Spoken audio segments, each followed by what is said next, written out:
Welcome, everyone. My name is Paul Turner, and I help people and projects succeed at commissioning. And today we have a very special guest, Mr. Mohammed Noman, to tell us about testing and commissioning of Scada systems. So today we're broadcasting on LinkedIn, Facebook, and YouTube as normal. So we'll be taking questions from all three of those platforms as we're going through the information or the content that Mohammed is presenting here. Please ask your questions in the chat box. We'll be gathering up all those questions and answering them at the end of the session during a live Q&A. So please submit your questions as we go along here, and we'll get those gathered up as well. Please stay to the end of the presentation so you can see how to access the webinar certificate of participation. So today's guest is Mr. Mohammed Noman. He has started the IT and Automation Academy, teaching online training for PLC systems. His website is onlineplc.org.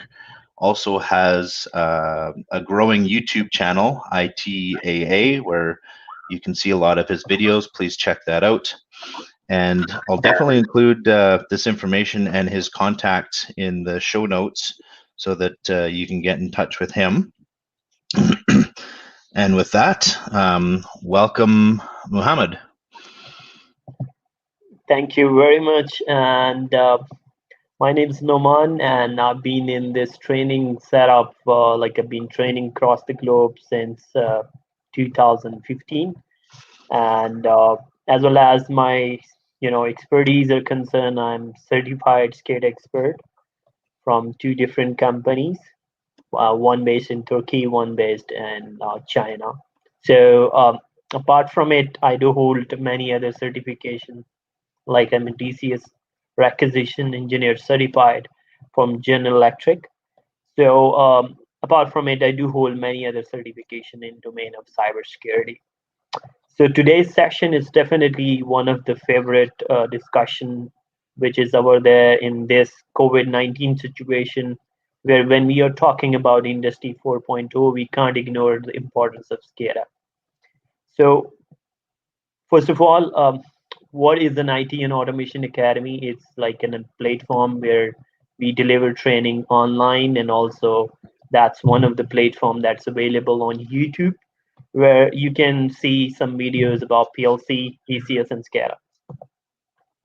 So what is Scada, which is one of the confusing term when we talk about Scada systems. Some people call it the software layer. Some people call it maybe it's a hardware layer, but I call it's a collection of both software and hardware.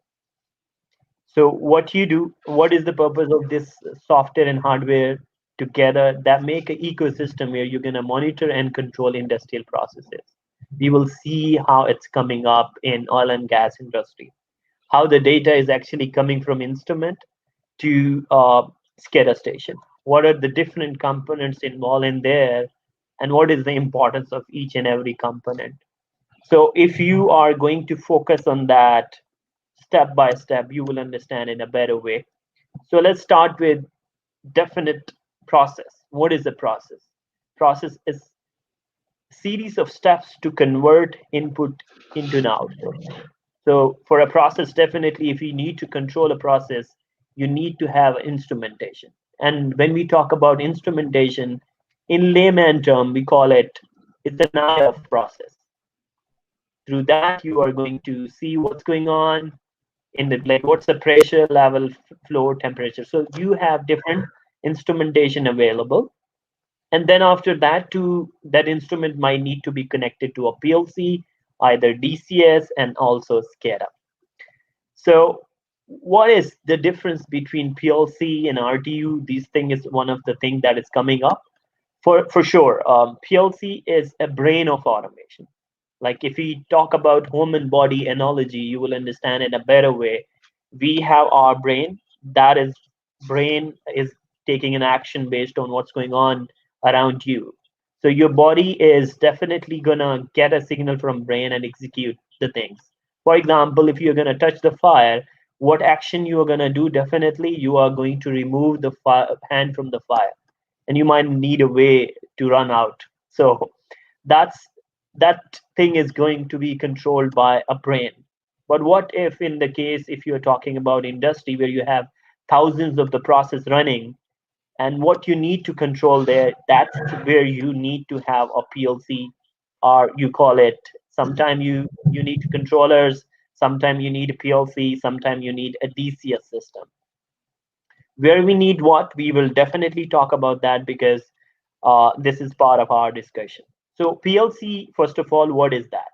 PLC is a programmable logic controller, what we call it, what is the purpose of this, and why we need it in industry. As I told you, like human body have a brain, but the process industry don't have a brain. They need to have something to control the things. That's what we call it, PLC. PLC is the controller, and that's the brain of a process industry. So you're going to program something like, and then based on that program, it's going to execute what need to be done in the industry. And any typical PLC normally contain input module, output module, CPU, power supply. And these are the main components of that. But our discussion is not about PLC today. It's about SCADA system. So SCADA system have something called RTU. What is that? RTU is remote terminal unit. There are two types of RTU available in market. One is intelligent RTU, one is non-intelligent RTU. When we talk about RTU which is intelligent, that means that have a capability to control also like a PLC. And when we talk about RTU, which is non-intelligent RTU, that don't have a capability actually to control, that's just taking on signals from any PLC or any controller available at the process industry and sending that data over any communication medium to a master SCADA room. So how the data is transmitted, definitely we're going to talk about that. So RTU is definitely one device that's there to collect the information from your field location. That field location can be some remote oil wellhead, where definitely you can't, go ahead and do, collect the information from there. You can't keep your PLC and whole ecosystem there. You need to, like, for example, it's a far away remote location and just wellhead, so you can't afford to, set your team over there to control the thing. That's why in that sort of a situation, you might need to send the data remotely to some other location. But one important thing you look in here, that SCADA sometimes can be connected to a site itself also. It's not always that you need to send the data remotely. So RTU is going to be definitely connected to RTU radio. This is one of the well site where you are actually, this is one of the examples of oil and gas industry.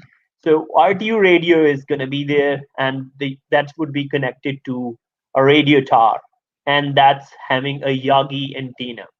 So that would be definitely connected to a communication link, which is going to be totally dependent on how much of the data you need to send from a remote location to your master control room. So the RTU radio is definitely a sender device, or RTU is your sender device. But what you need for a master control room, you need an MTU over there.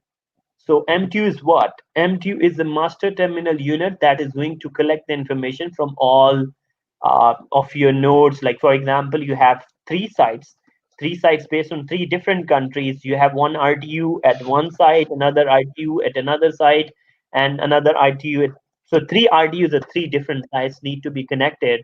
So RTUs would be connected to MTU. All RTUs would be connected to MTU, and MTU would be a collection, a gathering point to acquire the data from all individual RTUs. That's one of the thing that is, country-wise things that's happening. Like when we talk about GCC UI, I trained their professionals, when I was in Dubai. So they GCCI is basically a SCADA room where you can see, information from all our the Middle East power plants. So that's what I'm trying to say. The beauty of SCADA is, like, you can even ignore the country's limit. You can definitely you can get information from far away. So that's one of the beauty of SCADA system. It can be through different cities. It can be through different countries also. That's what I mean. Like when you talk about GCCI, they are doing the same thing. That's between different countries. So MTU is our collection unit where you are going to collect the information, and then that information definitely, if you have to, that need to be presented in in a way that Homan can take a right action at that time. So that there are HMIs that are on the Scada system that's there, and where you can visualize the information. What's the pressure, level, flow, temperature at the field end? That field end might be far away. That can be thousands of kilometer away, and that can be more than that. So this is how it looks like. Then when you talk about remote connectivity, this part you can see through my cursor. It's a remote connectivity. But here in this, you're seeing one of the connection that's a local connection to that SCADA system. So it's quite possible. Some people call PLC can be an RTU. I agree with that, because if your PLC have a capability to send the data to a SCADA system through any communication medium, then that PLC can act as an RTU for sure. So here you can see here we have a local site where we have different instruments connected, and that's connected to our PLC, and the PLC is again connected to our SCADA system. So in short, what we discussed so far, first of all, is the process industry. Process industry can be oil and gas, it can be transportation industry. Trains normally use a lot of SCADA. When you talk about train industry, they use SCADA system a lot. When you talk about traffic lights, they normally use traffic control, normally use SCADA system also. So when we talk about process, first of all is for example, we are talking about oil and gas industry. First thing is process. Then you need an instrumentation to see what's going on in the process. Then you need a PLC or DCS to control that process. And then you need RTU to collect that information from PLC, DCS, or directly from instrumentation. And then you need a telemetry. This term is very important. Telemetry is art of sending the data from your remote location to your central control room. So that involves the communication part. So way to transmit data is called RTU. Then you have SCADA MTU or master terminal unit, which we call it heart of a SCADA system, where you are collecting the information from all the sites, all RTUs that are maybe geographically at the different locations. So when we talk about SCADA system, four things should automatically come in your mind. First of all, which is very important, that is what we call it data acquisition. Data acquisition is basically collecting information. That's what we call it. Through PLC, we are collecting information. Through RTU, we are actually collecting the information also. Then the second thing is the data communication, which is very important, where you are transferring the data to a central site. So that involves the telemetry part. And then there's a data representation. That's all about displaying this data on number of operators, which we are going to do that demo at the end of this class, where you will see how to create a SCADA screen also. Then definitely there's a control part. Whatever you're seeing it for some purpose, and your purpose is to carry out necessary analysis, and you have to control. So that's fourth thing is basically your control. So this whole 4 points are the key points when you talk about SCADA system. So what are the application of the SCADA system? SCADA is used in the energy sector, food and beverage, oil and gas, transportation, and electrical grids. So first, again, flow of the SCADA is very simple. Instrumentation first, then RTU or PLC, then telemetry to send the data to MTU or remote location, from remote location to a central control room, where your receiving end is your MTU, where that is going to collect the information from that RTU. And then you have HMIs that are there to visualize that information. And then SCADA system have historians also that is there to see what's the trend. For example, you can see the historical data through your historians. So typical flow of SCADA system, sensors, PLCs, and RTUs, and this is again same thing what we discussed before. Now there are different ways to send the data from field location to a control system. Control center, what we call it, master control station, where we have our SCADA system there, where we have HMIs, where we have engineering station, where we have historians, MTU, and we have other network that is laid down for SCADA system. So what are the different communication options? One, you can see here, we can send the data through radio, satellite, and we can do through the telephone lines. So phone lines, radio, cellular network, satellites, and you can also opt for fiber optic cable. Now the data is already is there in your master control room. What are the other things that are there? So in master control room, first of all, first and foremost important thing is real-time management SCADA server. We call it sometime MTU. So that's the collection point. I talk about that. Then you need an HMIs. You can see here screens. HMIs are there to visualize the information. Then you need a programming or engineering workstation. What is the purpose of this workstation? Whatever you see in the screens of HMI or in the screen of SCADA HMI or GUI, that's going to be programmed by this engineering workstation. Engineering workstation have a SCADA development interface where you can program your SCADA software.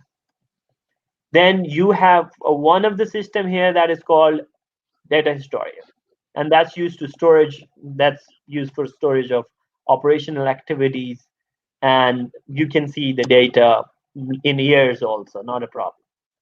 So control server, and then definitely these are all things connected together, make this ecosystem what we call it, SCADA system. So one of the application of a SCADA system is grid stations. So you see your home screen, home, electricity things. So normally, what was happening before the control system to get into the picture, before our SCADA system, there was an issue. Like for example, there was a breakage that need to have some sort of a person to be at the place to notify that there is some kind of a wire breakdown and some issue at the field end. And as our transmissions line are laid down for in whole country, so it's difficult to have that many people and to have a right maintenance. But with the SCADA system, now you can see where is a fault, what cable is faulty, and you can easily get into the location of that, and you can make a right action for that. What are the protocols that are there when we talk about SCADA system? SCADA system, normally there are many protocols for sure, but the top 3 protocols what you should learn when you're trying to talk to someone as a commissioning role, or you're trying to do some sort of activity as a SCADA engineer, you should have an expertise on Modbus, and you should have expertise on IEC 60870, and then you need to have a good expertise in DNP3 protocol, which is distributed network protocol, and it's set of open communication protocol. That's what we call it. And there are other protocols, but if you have a good expertise in these 3, you're good to go. So when we talk about rest of the things, I think you, Paul, you have some questions, so you can roll down that questions, and that can definitely help us to move ahead on this webinar. Very good. Yeah, thank you for that. That was an excellent overview. Maybe you can just address who are the major manufacturers of some of the SCADA systems in the industry? Perfect. Very good question. So there are many companies that are working on that. When we talk about major, there are Siemens. There is one of the company named as Indosoft Web Studio, that's from Schneider Electric. And Siemens have their WinCC professional software. That's one of the SCADA software they have. Aviva is one of the leading, which I say Cytic SCADA has now developed very much better, and it's easy to use. So that there are 3 main key players as per my understanding.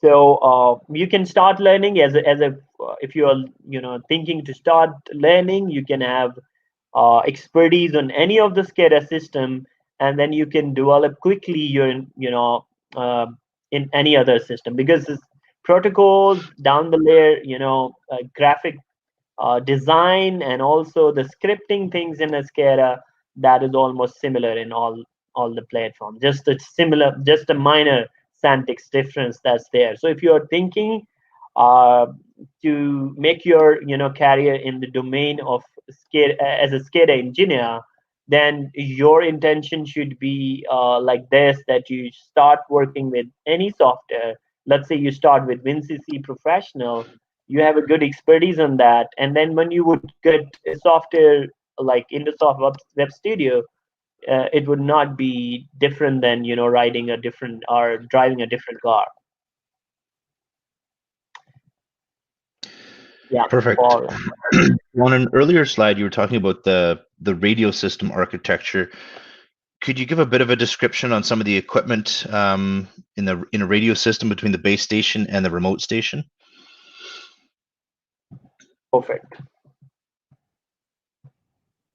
Let me get into that slide, which is very important. That is going to cover that.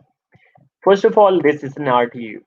RTU is definitely one of the devices that's going to connect, that's going to gather the information from your field devices. And RTU can be connected to your instruments directly, as I told you. But after that, there is an RTU radio that's there to convert. That's there to convert your protocols here, or your communication protocol, from a normal RTU protocol to any, or that would be through radio. Your communication would be through radio. That's why you need to have a converter here. That's RTU radio. Now your data is already in radio. So now to transmit that data, you need a Yagi antenna that's at the sender end. And at the receiver end, you are going to use Omni antenna.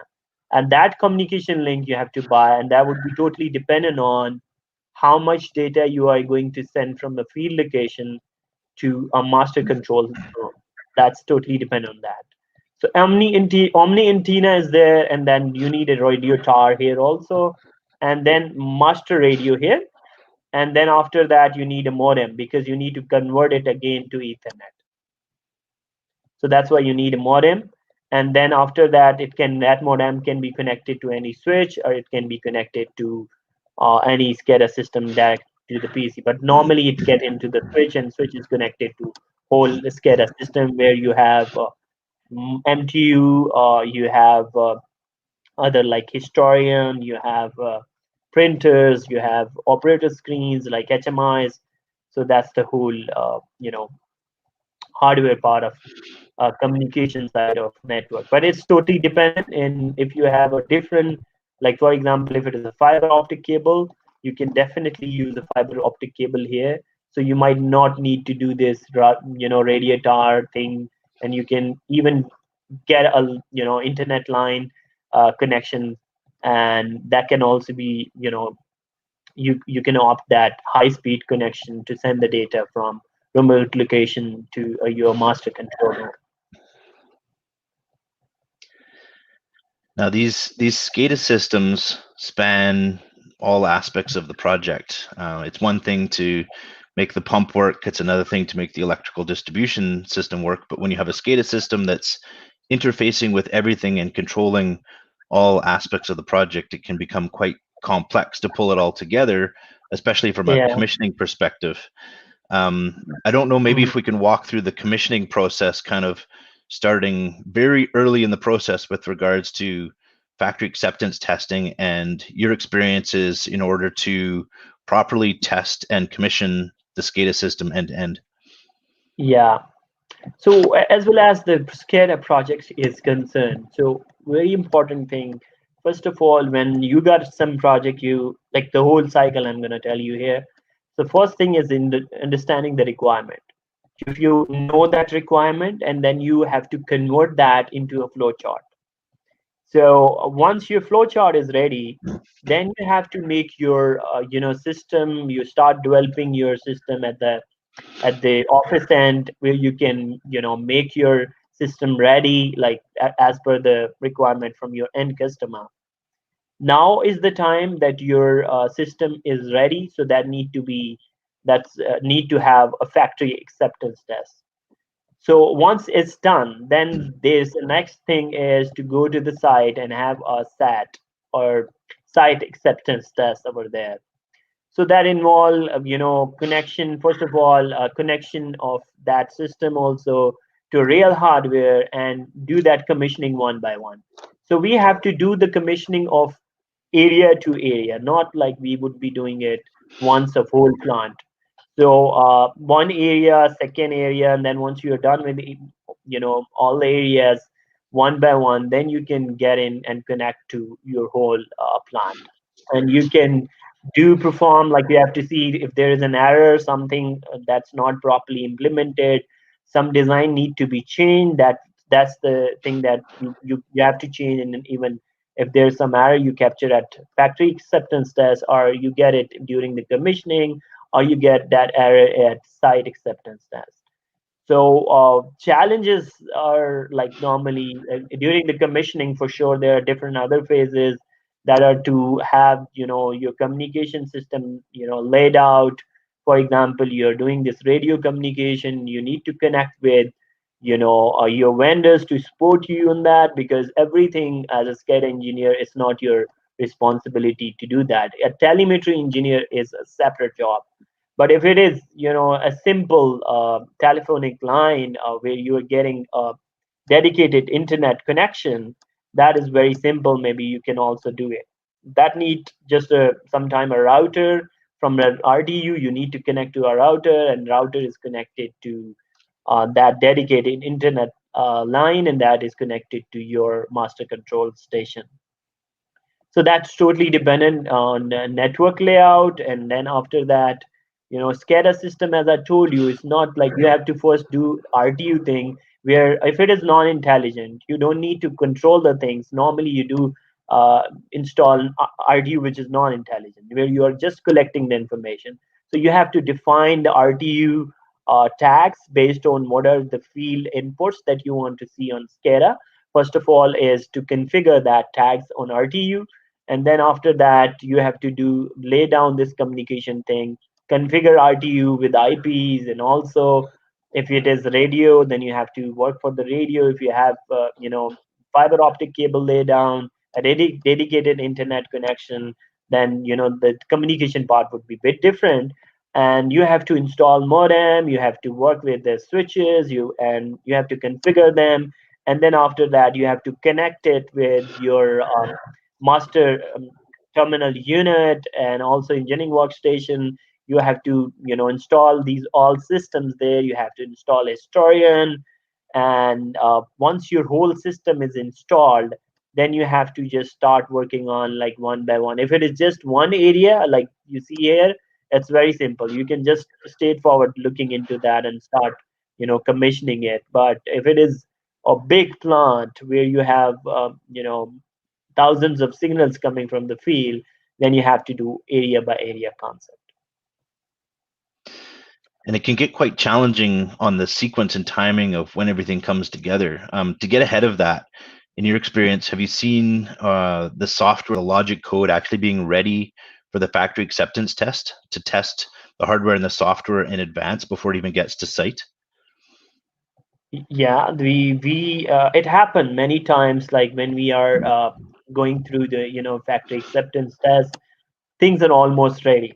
If you do with perfection, if you understand the requirement or from the customer, then you don't need to panic when you talk about factory acceptance test. Normally you're done with that, and just minor modifications are required when you are at at the you are at the site and physically doing that project. I've worked on projects where it's been the opposite, where only the Yeah. hardware has been tested in FAT, and the software development testing integration of those two components is left to occur at the Mm. site. And I haven't had good experience where that's actually worked. In cases where the design has been deferred to site, what's been your experience? That's something that's challenging thing. I do face one of the site like this, where design was different, and there it's kind of a panic mode, but you don't need to panic in there.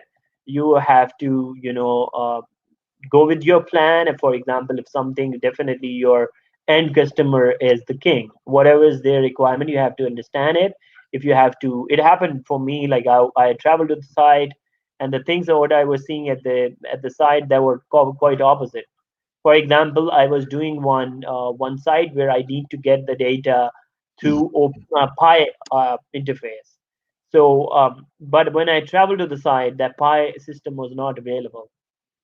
As per I design, it was like as per what we get it through remote communication, that Pi was available. But when I actually travel to the site and try to implement it, I see the Pi is not available.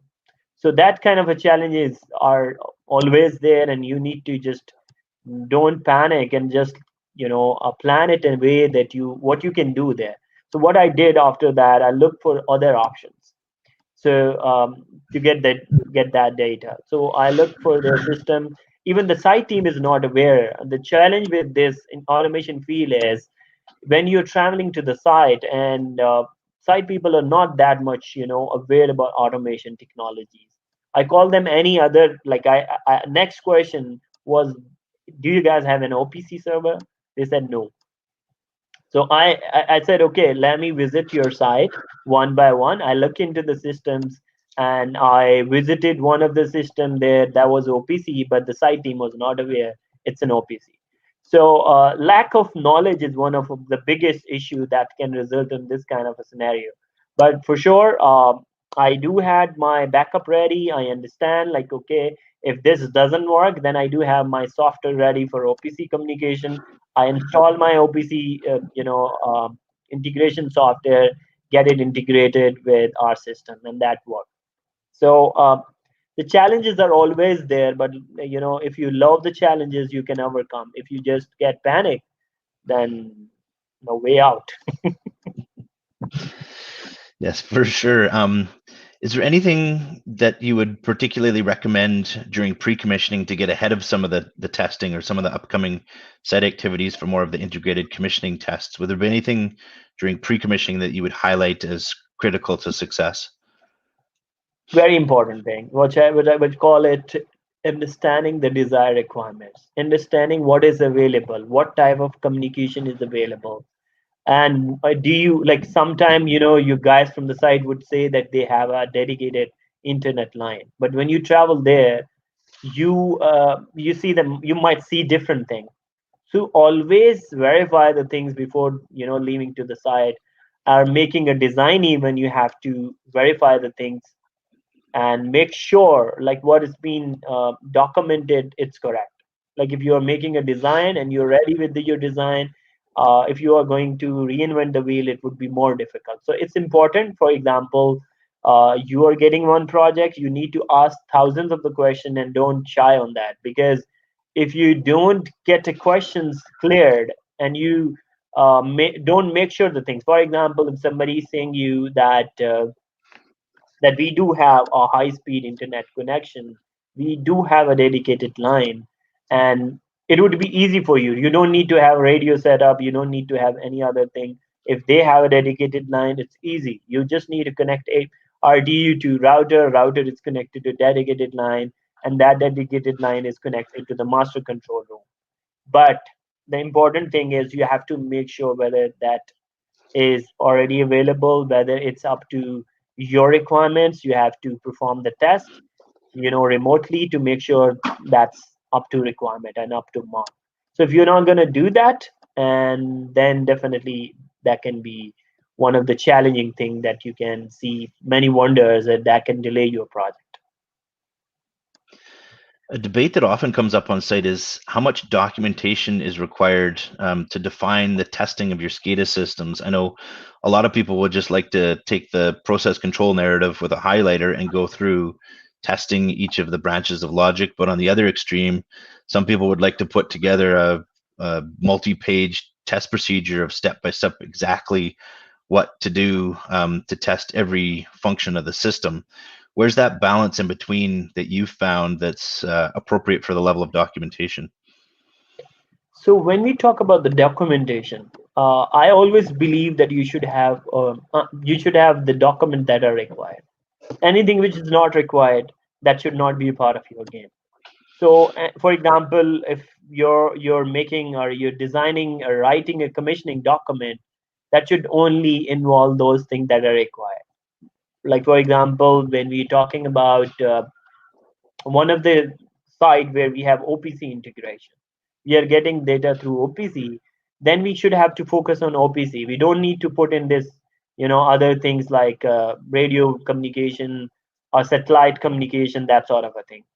First of all, is we should have a clear document that should consist of each and everything. Like for example, if somebody is traveling to the site and in that particular communication he faced some issues, that issues need to be documented also, so that the person who is traveling to the site that can also sort out, and we can even take care about these issues when we are at the office and doing our design phase. During our design phase, if we cover it up, that would be easy thing, rather than when we are at the site that can pull the trigger of panic mode, and that's not always required.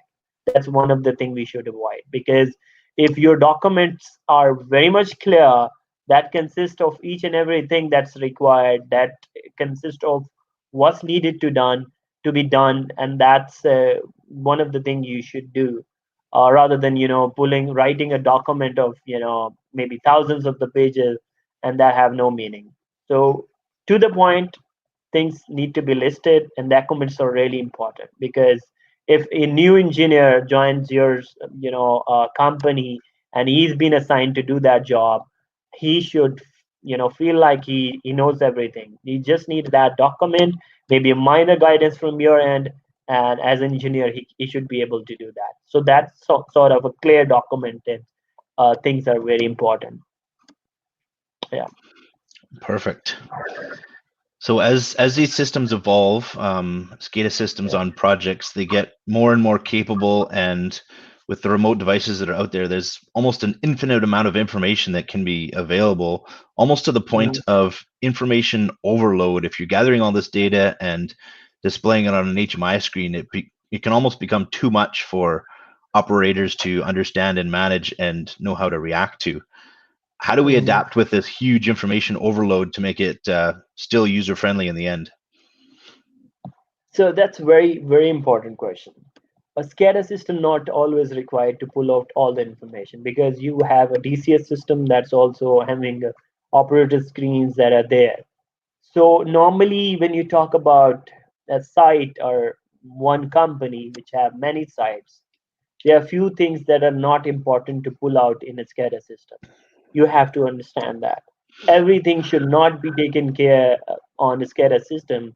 There should be something that should be taken care by HMI.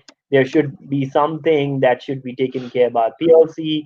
Something need to be done from the DCS end, like if you, because your whole system normally have all the devices there. For example, if you are connecting, it's quite possible, like you might be connecting from a, not from an RTU, you might be connecting to a PLC. That's what I told you here. It is quite possible you are connected to a DCS system also. So this DCS system have its own HMIs, or even a PLC have its own HMI. A DCS system have its own operator screens that they where operators can see some information. Only information that's required need to be pulled out to SCADA system, and every other information is not important. So when we talk about digitalization of the thing, like for example, one thing is just getting that data. Now with Industry 4.0, there's a trend of getting into everything to your main Industry 4.0 system, and that can be a SCADA system where you are using that information to make some sort of a models and predict the things. That's a different case. That's a totally a different scenario where you might need to have a lot of information. But in normal, typical day-to-day use at the moment, SCADA system, which is most widely used at the moment, don't have that digitalization or Industry 4.0 factor. All right. I don't know if you wanted to go through a quick demo. We had a few minutes, or we've got a few more questions we could go through as well here. Perfect. So I think it's important we are discussing it's a SCADA system. It's important to have a view how it looks like, and because this is just 5 minutes maybe. We'll try to open it up again in front of everyone here. This is Vintiar Scada. That's a full tech company from based in Turkey. They have their Scada system. I'm trying to open it up. This is a Scada software where you would be making your HMIs, you would be connecting your field devices to this system. How you would be connecting to it, that's important. So for example, if we are going to create a new project, just click on new. So once you click on new project, it is going to open up interface here for you to name that project. Then the next thing is you have to name that project there. And then I would show you what are the other options that are available in that system. So name can be any, for example, first, or we can say Scada demo. So that's maybe wrong spell is fine. But next thing which is important, what are what are the options available here? So connection manager, here you have to see what are the options available for you to connect. So in this particular SCADA have ability to connect to any OPC. It can connect to S7300 PLC, S71200 PLC, Modbus RTU, and also Modbus TCP/IP, and it can connect to Profinet, Omron, and these are the possible drivers that this SCADA system already have. So for now, this is the integration. First point where you are going to connect to the device from where you are trying to pull out the data. So now I need to put an internal tag here because I'm not going to connect here in this particular demo to any outer world. But if you need to connect to the outer world, for example, you have a PLC connected to this system, this SCADA system, then you can add the PLC here. If it is a Modbus device, then you can add a Modbus device. Maybe in later webinars, we will look into how to get data from Modbus, how to get a data from Siemens PLC, how to get a data from OPC. For now, in this small demo, as we are running short of time, I need to answer your questions also. So we have to look into internal tags and we have to add this. So internal tag, there are two options. As I told you, one is you are getting the data within the software from a software, and one thing is that internal tag have nothing to do with any outer world. So it's the tag that is used within that software, and then the rest of the icons you can see here, rest of the tabs, all are external tags. So I get this internal tag added here. So I'm going to name this as, for example, speed. This is internal tag. That's have nothing to do with external word. So we just added that. Now next thing is you have to go to screen. So you have different options here. First of all, this was connection manager. This is a screen design. This is for alarms. This is for scripts. This is control panel. We will look into that if we have a time, but we are already running short of time. So I would quickly give you our view of just internal tag, how it looks like and what are the components.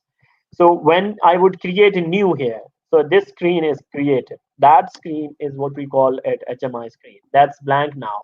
So, but I have to put something here. So I'm going to take a text box. This text box is going to get an input for this speed. So, and now I want to display that to some sort of a gauge because it's a speed. So I need a gauge to display that. So this is our output. Now, one and very important thing is you can change the background and each and everything in a SCADA system. So how to do it? You have to click here. Let me do that, just a second.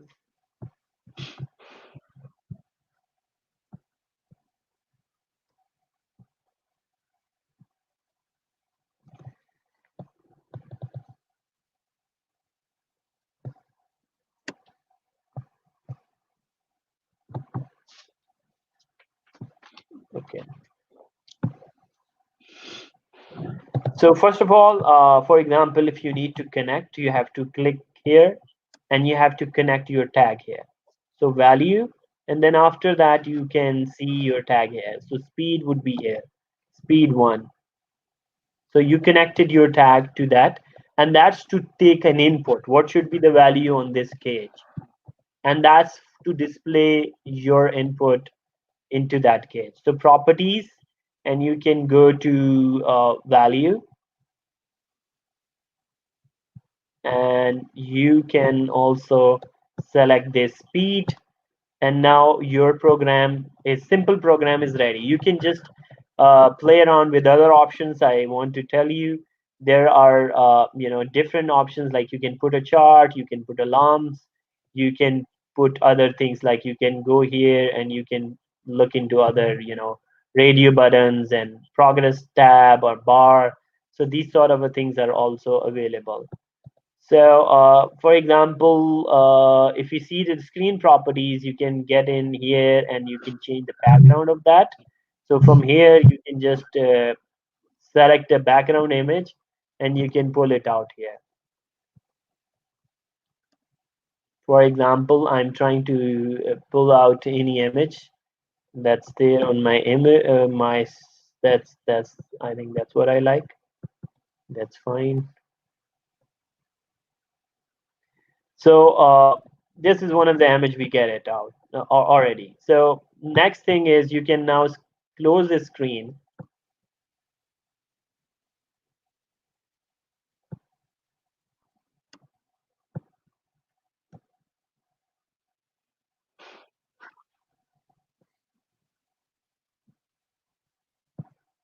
So I think our system project is running. So you have to just click on runtime.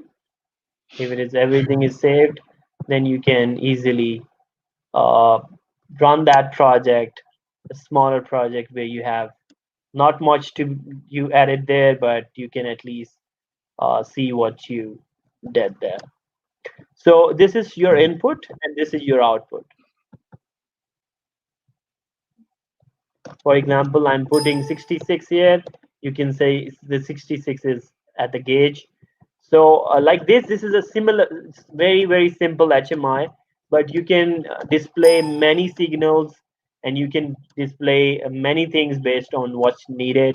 Just a simple overview how the software looks like, how to get a tag and how to communicate, how to connect that tag. Now, if it is an external tag, things would be defined similar way. That tag would be, accessed similar way here, but it would be connected to any other, that would be external tag that might be coming from a PLC, can be coming from a OPC server, it can be connected to any Modbus device, so that's quite possible. Yeah, sorry. Thank you I for think that we are overview. running out of time. Yeah. Any All questions? good. Do you have any tips on selecting a SCADA system? Okay, that's very important. So, based on your needs, first of all, if you're selecting your SCADA system, that's totally dependent on what's the need for you. Like, for example, when we talk about this Windier SCADA, it have a different licenses. Like, you can get a SCADA system of 1,000 tags, even less than that, and you can get a SCADA system of more than 10,000 tags.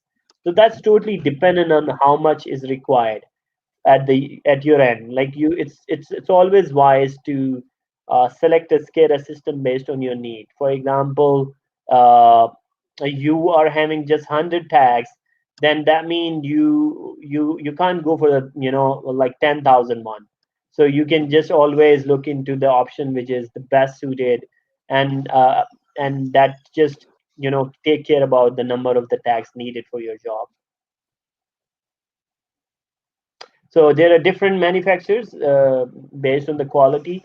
I'm not going to be biased here, so to differentiate between Siemens and Indosoft Web Studio and also some other like Cytec SCADA, they all are having a good software, but you have to look for the price. You have to look for your budget, how much is money you have in your pocket, and there are different software. They do the job similar, but yeah, even you can try this Vintier Scada. That's not that much expensive, and you can get it maybe in $1,000. That's it. So that's quite possible. Questions come up on time stamping and trending. Can you Mhm. give a brief overview of those two items? That's very important. When you try to talk about Scada, Scada is made for, like, it's renowned for its trends because you have historical data, maybe more than 10 years. So trends are very, very important. So trending is one of the things that you can do in every SCADA system. So where you can actually see historical data. For example, if your machine breaks down, what was the cause of that? And you can analyze it based on looking into its parameters from historical trends.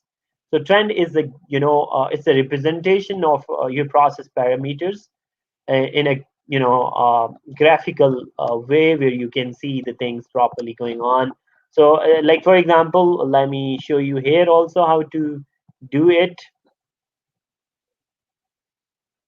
in SCADA. It's very similar thing you can do in even DCS, you can do in HMI. So trends are always available. If I have a time, I can show you also that HMI part, but for sure that's issue at the moment is time, which is just a second. I'm trying to pull out that.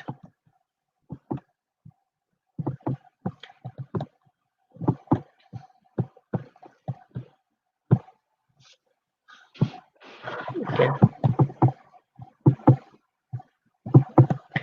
And if you guys really want to know that details about how to configure the trends properly, there is step-by-step training series on IT and Automation Academy. You can always have a look at that. And as I told you before, you can see the charts here. Maybe I pull the wrong thing here. Maybe. No charts yet. Yeah. No, not yet. I'm trying to pull it out here. Maybe the system is too overloaded.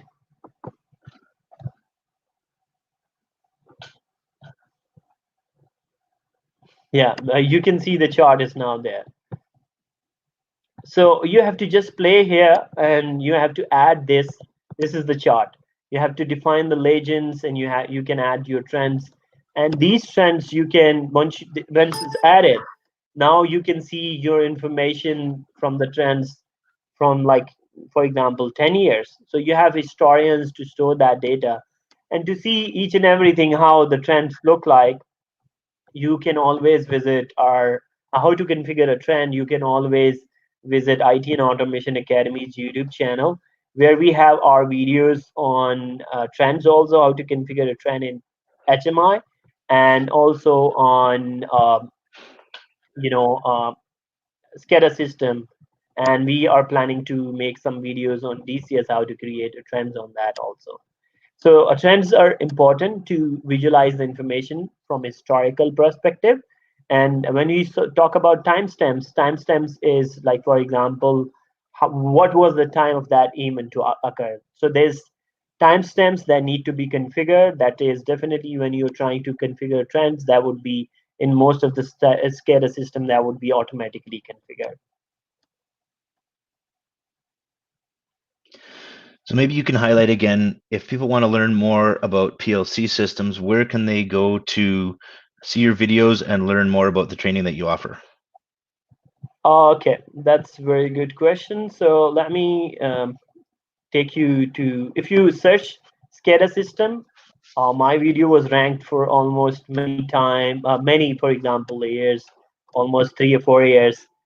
That was ranked #1. But if you search in YouTube, IT and Automation Academy, you would find my YouTube channel where you have different playlists.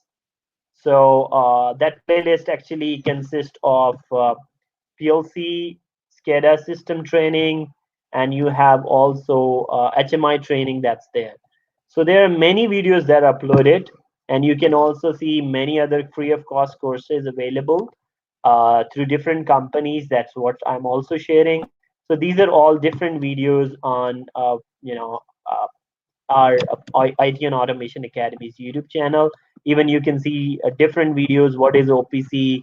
What terms we are talking about? All are explained here in the form of video. And like we were talking about HMI trends, so that's this topic here. And we were talking about even DCS sessions. You can see even DCS sessions. You can see PLC complete training where you can learn. Scada also is there. How to download the software for Scada, that's also available there. You can have a look at many other, amazing stuff that's already uploaded, and that's a family of 26 and a half people, 26 and a half thousand people, and I would be very happy to if you can join us in IT and Automation Academy also, and you can be a part of that learning ecosystem. Apart from it, we do provide our trainings on onlineplc.org. If you guys are interested to learn one by one from me or my other mentors on PLC, DCS, and SCADA, due to pandemic, it's not easy to actually travel out there to any institute. You can visit onlineplc.org for that, and there is like you can also see this online PLC and SCADA system training video that would explain you how to enroll in our trainings. That's a step-by-step guide for that. And if you guys are interested about to learn about cybersecurity, there are a few cybersecurity courses that are free. So I shared these details also. So, but you can always get connected with me through mentorship program if you guys are interested to learn that are actually paid mentorship program where you can learn PLC, DCS, HMI, and SCADA. We do offer many courses. For that, you have to visit to our website, and you can look into this video for more further details. Any Thank other you, questions? Thank you, Mohammed, for that excellent overview of SCADA systems. Definitely lots more to cover. You touched on cybersecurity there. We could definitely have a follow-up discussion on a lot of those topics, and maybe we'll do that in the future. So thank you very much for that excellent SCADA overview. Yeah, I'm looking forward for new sessions on that because this was just I was running short of time, but I would love to talk about rest of the things on the SCADA. Maybe we can create a one workshop where we would be talking about how to get the data from Modbus and through HMR and from like OPC, how to get a data from a PLC. And it's really fun talking to you and would be looking to connect again. Thank you everyone who joined this session. I really enjoyed talking to you guys. I would like to highlight we've been recently accredited by the Engineering Institute of Canada, so you can check out our 2 commissioning courses on mechanical commissioning and electrical commissioning. If you go to our website at www.commissioningandstartup.com, you can check out our 2 newly accredited courses. Please do that.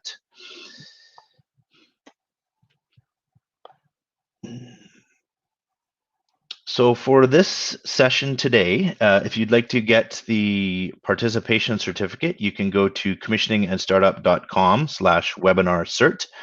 There's a short survey that you can take, as well as instructions on how to access the certificate.